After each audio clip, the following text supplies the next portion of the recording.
God rest you, merry gentlemen, let nothing you dismay.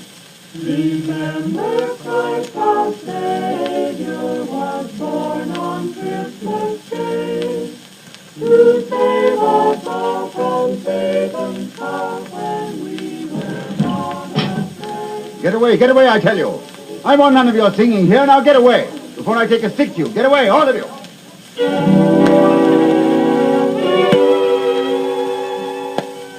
It was I who said those words, may heaven help my soul.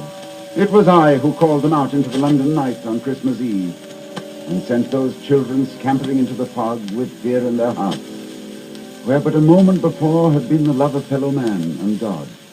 I have learnt a great deal since then, and my story bears telling. My name is Ebenezer Scrooge, and the time of which I speak was Christmas, in the year of our Lord 1843. It was cold, bleak, biting weather. In my counting house, where I sat working busily over my ledgers, the fog came pouring in at every chink and keyhole. But I remember noting with silent glee that it had been a good year, and I was a much richer man. The city clocks had just struck 3, but already it was quite dark, and I had lit a candle to see by. My clerk had also lit a candle. The miserable wretch was warming his hands by it, wasting good time and money. I was just about to reprimand him when the door opened with a clatter.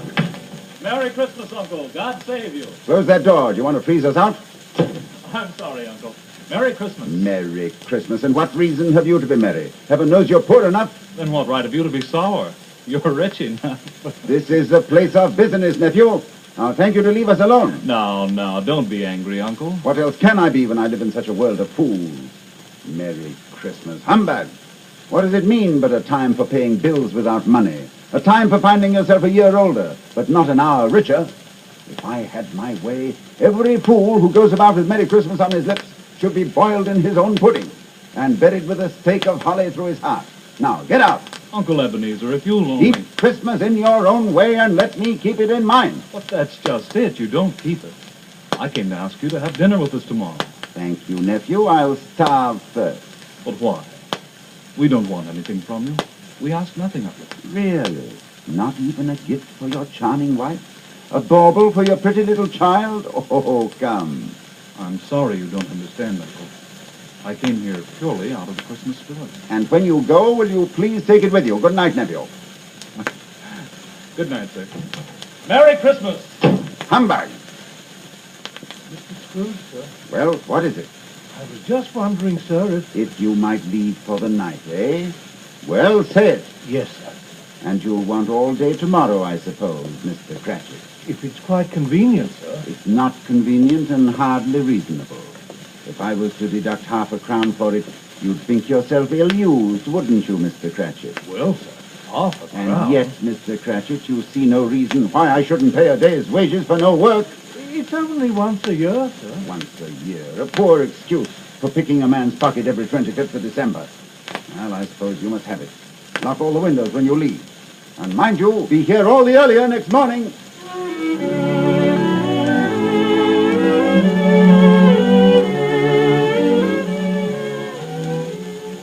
I felt no twinge of conscience that fateful Christmas Eve, no pang of remorse, no sense of guilt, for I had never known these weakling sentiments. Why then did my dark chambers seem darker than they ever had before? Why did I start in fear as I crossed the gloomy threshold of my house? What was there waiting for me? I stood in the blackness, suddenly shaken by a chill, as though an icy hand had clasped its fingers round my heart. Then slowly I mounted the stairs. Once in my room, I knew I would be safe. Once locked behind my heavy door, this nameless fear that clutched at me would be gone. Quickly, I made myself ready for bed. And then, in the flickering light of my solitary candle, I saw it. It stood in the shadows, shining with a sickly bluish gleam. Its eyes were staring into mine, two dead eyes, staring out of a dead face. Who are you? What do you want with me? Who are you? Ask me rather who I was. In life, I was your partner, Jacob Marley. Marley. I know you now. But you're dead.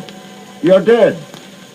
Why have you come here? It is required of every man that the spirit within him should walk abroad among his fellow men and travel far and wide.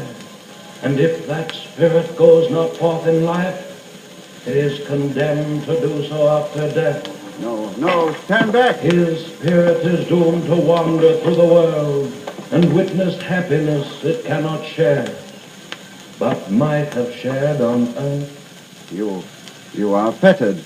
You're in chains. Tell me why. I wear the chain I forged in life.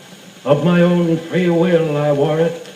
I made it link by link and yard by yard. Is its pattern strange to you? Money boxes, keys and padlocks, heavy purses, rotting steel. I think you know this pattern well. You were always a good man of business, Marley. Business. Mankind was my business. Charity, mercy, forbearance were my business. But I turned my back on these and looked for wealth. I suffer for it now. But you are 7 years dead. You are beyond suffering. Hear me, my time is nearly gone. As I have suffered, so will you. For your life is mean. Your soul is shriveled, as mine was. But while that life still beats in you, you have yet one chance, one hope of escaping my fate. What hope is that you speak of? Tell me, Marley. You will be haunted by 3 spirits.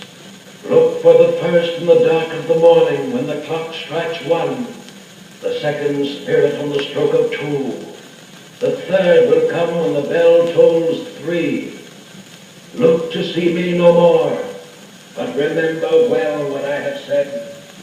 Remember and take heed. Remember.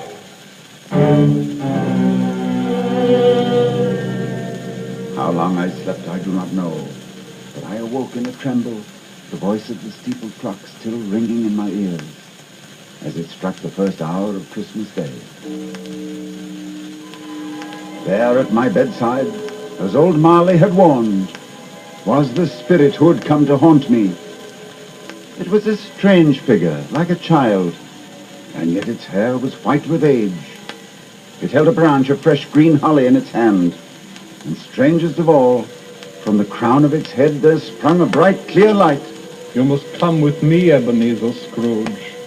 Are you the spirit whose coming was foretold me? I am. Who and what are you? I am the ghost of Christmas past. Long past? No, your past. Well, why have you come?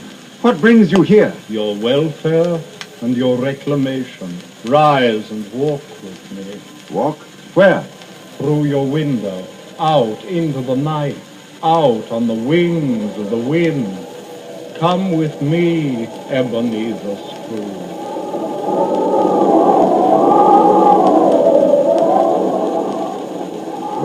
Wait. What place is this? Where are we? Look there below and tell me what you see.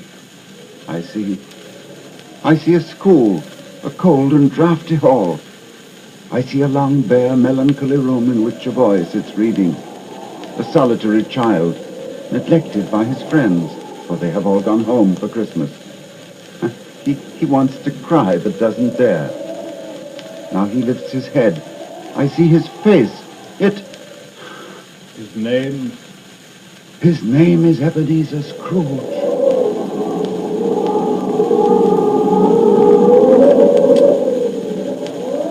Here now is the shadow of another Christmas. The boy is older, but the innocence of childhood is no longer in his face. There is a restless motion in his eye, and he wears the signs of care and greed. Show me no more. That girl who sits beside him, they're to be married. Stop, take me back. Listen, Ebenezer Scrooge, hear what she says. I know it matters little to you. And so I give you your release, Ebenezer. Take me back. You have changed, and your love is not for me any longer. You love money now, and power. Another idol has displaced me, a golden one. Goodbye, Ebenezer. She is gone. Out of the room, out of your life. Show me no more, I say. One no. shadow No, more. no more. One glimpse of her at still another Christmas. No. Happy in a home that might have been your home. No. Laughing with her children who might have been your children. No, no, leave me. Haunt me no longer. Do you hear? Haunt me no longer.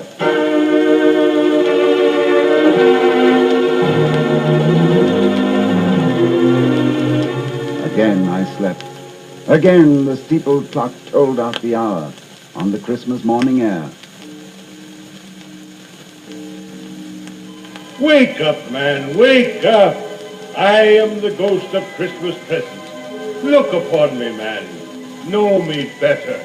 Before me stood a spirit, giant in size, clear-eyed and smiling. On its head there was a crown of holly. It held a great lighted torch high in the air, filling the room with a ruddy glow. I stared at him, more in wonder than in fear.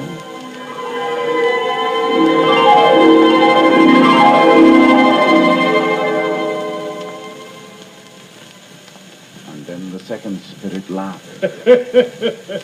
Have you never seen the like of me before? Never. What? You've never walked with my brothers? Have you many brothers, spirit? More than 1,800. One for every Christmas since the first. Will you come with me, man? I've seen the Christmases of the past. They brought me no joy. Oh, come along, man, come along. I will show you the Christmas of today.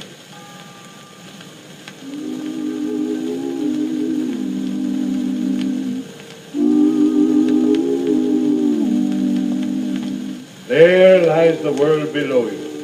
Look, Ebenezer Scrooge, and tell me what you see. I see the brightness of a million fires burning on a million hearths. I see families joined together Making merry, over nothing. I see children with their bright new toys. laughing, And invalids on their sick beds. smiling with new hope. I see a place where miners live, who labor in the bowels of the earth. And even they are happy on this night. Yes, yes, they appear so. And there at sea, look, a ship tossed by the wind. And on the ship 2 sailors join hands. To wish each other joy. Yes, yes, all this I see. And all this is the spirit of Christmas.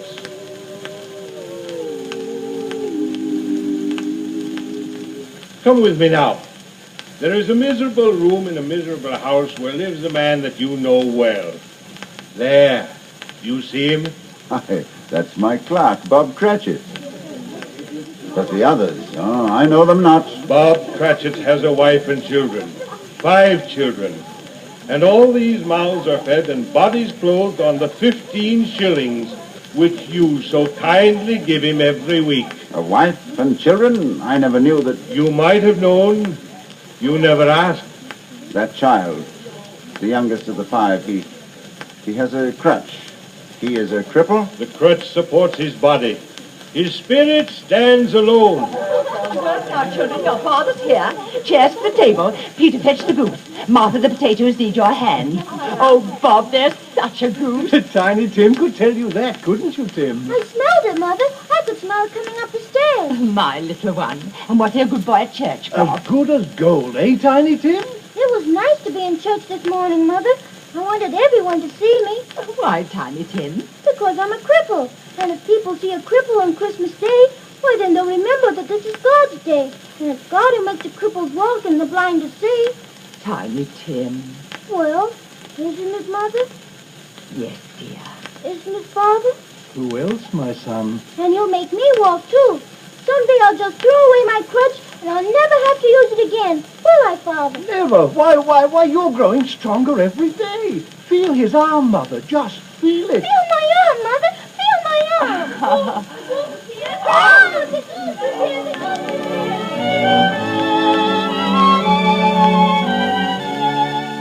A poor feast. A goose no larger than your hand might cover. But the Cratchits are not hard to please. There never was such a goose.